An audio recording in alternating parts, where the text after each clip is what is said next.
আল্লাহ রাব্বুল আলামিন 2 নম্বর গুণাবলী বলছেন, ওয়া ইযা তুলিয়াত আলাইহিম আয়াতুহু যাদাতুহুম ঈমানা।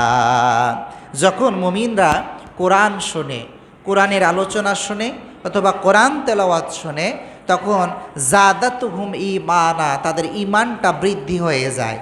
তখন তাদেরকে ঈমানদারের ভালো ভালো কাজ করতে মনে চায়, ঈমানটা বৃদ্ধি হয়ে যায়। আহলে সুন্নাহ ওয়াল জামায়াতের আকীদা হলো যে ঈমান ক্রমান্বয়ে হ্রাস বৃদ্ধি ঘটে।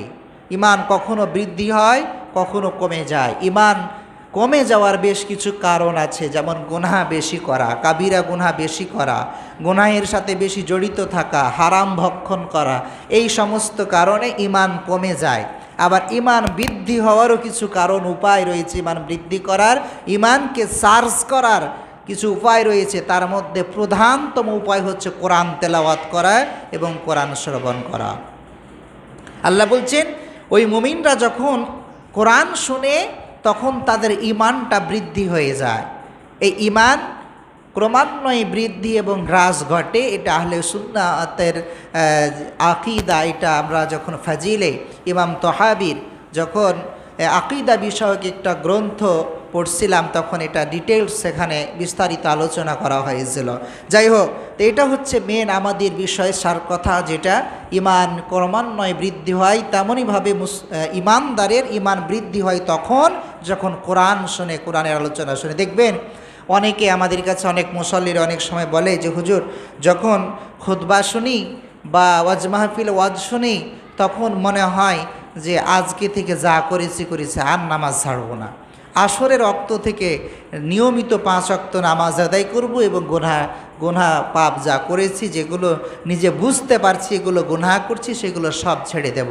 কিন্তু নামাজ আদায় করে জুমার সালাত শেষ করে বাসায় গিয়ে খাওয়া দাওয়া করে কিছুক্ষণ পর আস্তে আস্তে আস্তে আস্তে যেন আবার মনটা পূর্বের ন্যায় হয়ে যায়, আর পারি না। 2-4 ওয়াক্ত খুব বেশি পড়লেও যেন আর পারি না। এটা কেন হয়?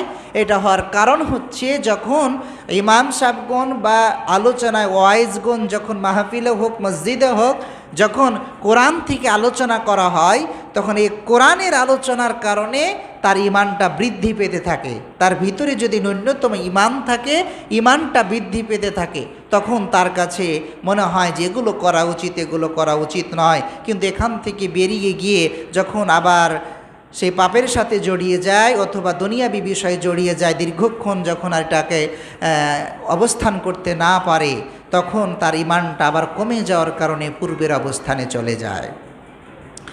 এই ব্যাপারে অনেক দৃষ্টান্ত রয়েছে ঈমান হ্রাস বৃদ্ধির, সেই দিকে আমরা যাব না। কারণ হচ্ছে যে আমাদের সময় কম, সামনের যেটা পয়েন্ট সেটা হচ্ছে আমাদের মেন লক্ষ্য। আল্লাহ রাব্বুল আলামিন বলেন, একজন মুমিনের 3 নম্বর গুণ যেটা হবে সেটা হচ্ছে ওয়া আলা রাব্বিহিম ইয়াতাওয়াক্কালুন। একজন মুমিন, কামিয়াব মুমিন যখন হবে, যে কোনো মুহূর্তে, যে কোনো পরিস্থিতিতে সে দুনিয়ার কারো উপর মুখাপেক্ষী হবে না, কারো উপর নির্ভরশীল হবে না। সবচেয়ে বেশি মোতাওয়াক্কিল হবে, নির্ভরশীল হবে যিনি, তিনি হচ্ছেন আল্লাহ। আল্লাহর উপর সে নির্ভরশীল হয়ে যাবে। ওয়া আলা রাব্বিহিম ইয়াতাওয়াক্কালুন, সে তার রবের উপর নির্ভরশীল, তার রবের উপর ভরসা করে, তার রব ছাড়া অন্য কারো উপর সে ভরসা করে চলে না। এই রবের উপর ভরসা করা একজন মুমিনের অন্যতম কর্তব্য, যেটাই হচ্ছে আমার আজকের আলোচনার মূল অংশ। এই ভরসা আমরা যে যতটুকু করতে পারবো, মনে রাখতে হবে আল্লাহ তাআলার উপর ভরসা করলে আপনি আমি কোনো জায়গায় ঠেকব না। আল্লাহ সুবহানাহু ওয়া তাআলা এখান থেকে উত্তরণ করবেন ইনশাআল্লাহ। আল্লাহ তাআলা বলছেন, ফাইযা আযামতা ফাতাওয়াক্কাল আলাল্লাহ। মুমিনের গুণাবলী, যখন তারা কোনো কাজ করে, কাজের সিদ্ধান্ত গ্রহণ করতে চায়, তখন তারা আল্লাহ তাআলার উপর ভরসা করে। আর ইন্নাল্লাহ ইউহিব্বুল মুতাওয়াক্কিলিন, আর যারা আল্লাহ তাআলার উপর ভরসা করে, আল্লাহ সুবহানাহু ওয়া তাআলা সেই সমস্ত ব্যক্তিদেরকে ভালোবাসেন। আর আল্লাহ তাআলার ভালোবাসা যদি পেয়ে যায়, তাহলে সেই ব্যক্তির ইহকাল পরকাল উজালা হয়ে যায়। সুবহানাল্লাহ।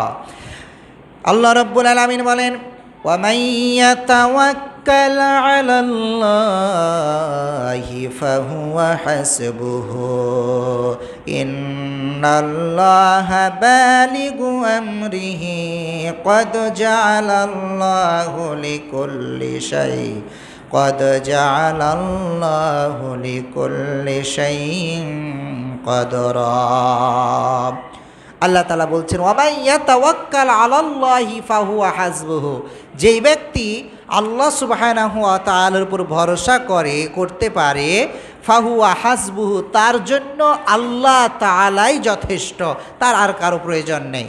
প্রকৃতপক্ষে যদি মুখাফিক্ষি আল্লাহ তাআলার উপর হতে পারে, যে এই ক্ষেত্রে আল্লাহ তাআলা তুমি ইচ্ছা করলে এটা করতে পারো, তুমি কিভাবে করবা তোমার বান্দার এটা প্রয়োজন সেটা তুমি ভালো জানো, আমি এটা তোমার কাছে রব হিসাবে, তুমি রব হিসাবে, তোমার কাছে আমি বান্দা হিসাবে আমি এটা চাই, দেখবেন আল্লাহ তাআলা অবশ্যই সেখান থেকে উত্তরের ব্যবস্থা করবেন।